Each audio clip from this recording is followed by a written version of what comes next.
नमस्कार, जय श्रीराम. मी कौस्तुभ दबडगे. मित्रांनो, थेट मुद्द्यावर येतो. मागच्या व्हिडिओमध्ये जसं आपण म्हणालो की जंतर मंतरवर हातावर मोजण्याजोगे का होईना पण खरे विद्यार्थी होते, ज्यांनी आत्ताच्या आपल्या शिक्षण पद्धतीला आवाहन आंदोलनाच्या माध्यमातून केलं, आपल्या मागण्या केंद्र सरकारपर्यंत पोहोचवल्या.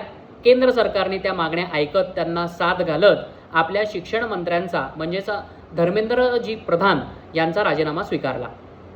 आता भारताचे नवीन शिक्षण मंत्री आहेत डॉक्टर प्रल्हाद जोशी, जे स्वतः खासदार आहेत. धारवाड लोकसभा मतदारसंघातून ते निवडून आलेले आहेत. शिक्षित आहेत. मूळचे संघ स्वयंसेवक आहेत. संसदीय कामकाज आणि संघटना यावर त्यांचा जबरदस्त होल्ड आहे. त्यांच्या या जमेच्या बाजू असल्यामुळे त्यांना ही महत्त्वाची जबाबदारी दिल्यासारखे जाणवते. याचबरोबर नॅशनल टेस्टिंग एजन्सी या संस्थेला दुर्लक्षित करून चालणार नाही. जी संस्था मेन या सगळ्या नीट या एक्झामचं आयोजन करते, त्या संस्थेतून 47 ऑफिशियल्सचा राजीनामा मोदी सरकारने घेतलेला आहे आणि त्यांना बाहेरचा रस्ता दाखवला आहे. त्याचबरोबरीनं तिसरी आणि सगळ्यात शेवटची महत्त्वाची अपडेट की ज्यासाठी हा व्हिडिओ करतोय आणि जी अपडेट स्वतः मोदीजींनी लाईव्ह येऊन सांगितली, ती अपडेट म्हणजे हाय पॉवर्ड टास्क फोर्स ही एक अशी यंत्रणा आहे की जी थेट संबंधित आहे आपल्या शिक्षण मंत्रालयाशी.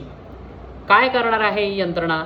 तर ही सगळी यंत्रणा आत्ताच्या ज्या काही ह्या पेपर्सचं किंवा एक्झामचं आयोजन आहे ते तंत्र निश्चित करणार आहे. ते सुद्धा 100%. सगळ्या हे जे काही पेपर्स डिझाईन केले जातात त्याला तंत्रनिष्ठता येणार आहे. शक्यतो हे पेपर फुटू नयेत, रिशेड्युलिंग होऊ नये, कॅन्सलेशन होऊ नये याची पूर्ण जबाबदारी, कुठल्याही पद्धतीचं हॅक होऊ नये याची पूर्ण जबाबदारी ही यंत्रणा स्वीकारणार आहे. पूर्ण टेक सेव्ही असलेली ही यंत्रणा आता मोदी सरकार आपल्या शिक्षण मंत्रालयाबरोबर राबवणार आहे. आता तुम्हाला प्रश्न पडेल की हे सगळं तंत्रनिष्ठित वगैरे हे सगळं आहे म्हणताय, बरोबर आहे, पण मग ही यंत्रणा राबवणार कोण? तर या यंत्रणेचे प्रमुख आहेत नंदन निलकेणी. आता आपल्यातील अनेक लोकांना हे नाव माहिती आहे किंवा आपल्या आधीच्या पिढीलाही हे नाव माहिती आहे. ऑब्व्हियसली जेनझीजना काही या नावाशी लांब संबंध नसणारे तर त्यांनी सर्च करावं किंवा मीच सांगतो. नंदन निलकेणी हे इन्फोसिसचे को फाउंडर आहेत. BE इलेक्ट्रिकल IIT मुंबईमधनं पासआउट आहेत. पद्मभूषण आहेत. UIDAI म्हणजे युनिक आयडेंटिफिकेशन ऑथॉरिटी ऑफ इंडियाचे जनक. आधार डिजिटल प्लॅटफॉर्म ज्यांनी भारताला दिला त्याचे करते धरते म्हणजे नंदन निलकेणी सर. 2014ला काँग्रेसकडनं यांनी एक निवडणूक पण लढवली, पण अपयश आल्यामुळे पुन्हा त्या मार्गाला ते गेले नाहीत आणि त्यांनी पुन्हा उद्योग क्षेत्रातच स्वतःचं नशीब आजमावत तिथे मात्र त्यांचं नाणं त्यांनी खणखणीत वाजवून दाखवलं.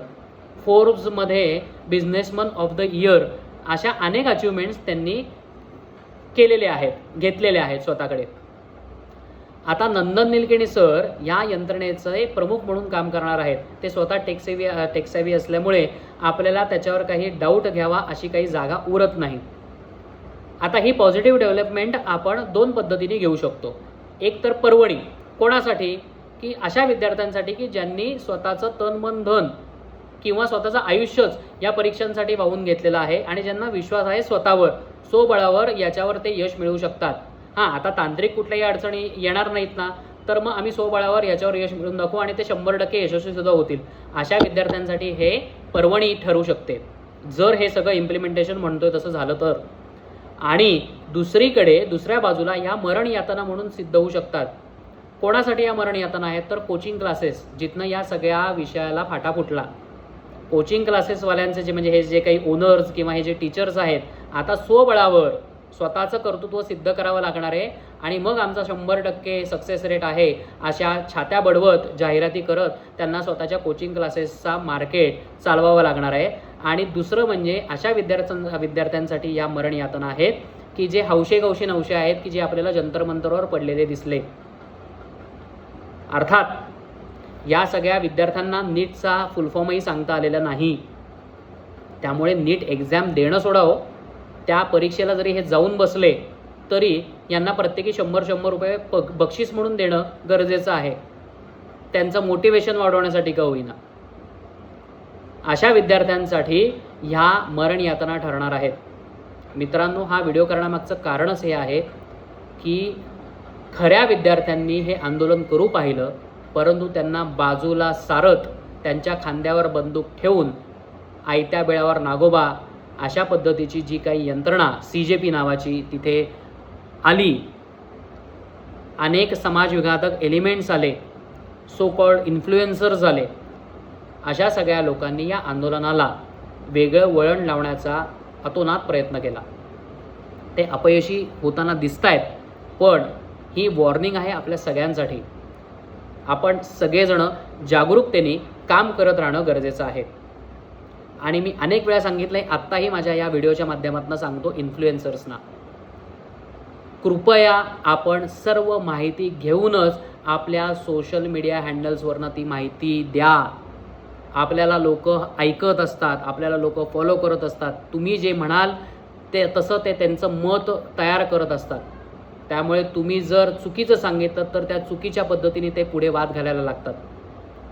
आपल्याला जर माहीत नसेल तर त्याची पूर्ण एखाद्या गोष्टीची माहिती घ्या आणि मगच आपल्या सोशल मीडिया हँडल्सवरनं जनजागृती करण्याचा प्रयत्न करा. तोपर्यंत समाजात कुठल्याही पद्धतीचा चुकीचा संदेश पसरवू नका, ही माझी मनापासून विनंती आहे. जय हिंद, जय महाराष्ट्र.